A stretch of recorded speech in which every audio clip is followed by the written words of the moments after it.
दिवाळीचा उत्साह आणि सृजनशीलतेचा मिलाप साधत Roshni foundation and charitable trust Mumbai यांच्या वतीने वार्षिक दिवाळी कला व सृजनशीलता स्पर्धा 2025 चे भव्य आयोजन करण्यात आले।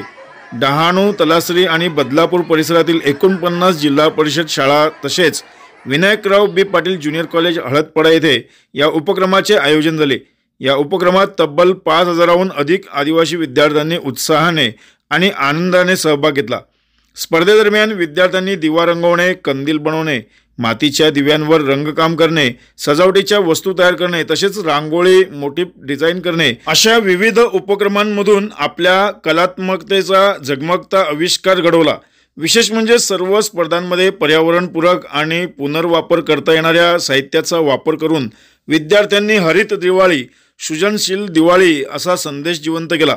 या उपक्रमाचा मुख्य उद्देश ग्रामीण व आदिवासी विद्यार्थ्यांमध्ये सृजनशीलता, समूह भावना, पर्यावरण जाणीव आणि आत्मविश्वास विकसित करणे हा होता। शिक्षकांच्या मार्गदर्शनाखाली मुलांनी रंग, रेषा आणि साधनांमधून नवकल्पनांचा अनोखा संगम साकारला। प्रत्येक शाळेत दिवाळीच्या सणांसोबत कला, संस्कृती आणि शिक्षण यांचा सुंदर मिलाप अनुभवायला मिळाला। तर स्पर्धेतील विजेत्या विद्यार्थ्यांचा सन्मान रोशनी फाउंडेशनच्या वार्षिक सोहळ्यात 2026च्या मार्चमध्ये करण्यात येणार आहे।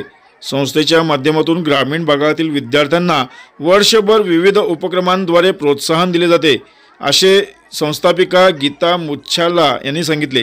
या उपक्रमातून केवळ दिवाळी साजरी झाली नाही, तर ग्रामीण आणि आदिवासी विद्यार्थ्यांच्या प्रतिभेला दिशा देणारे आणि समाजात सकारात्मक ऊर्जेचा संदेश देणारे एक प्रेरणादायी पर्व घडले। रोशनी फाउंडेशनचा हा उपक्रम केवळ नावापुरता नव्हे, तर खऱ्या अर्थाने रोशनी पसरवणारा ठरला।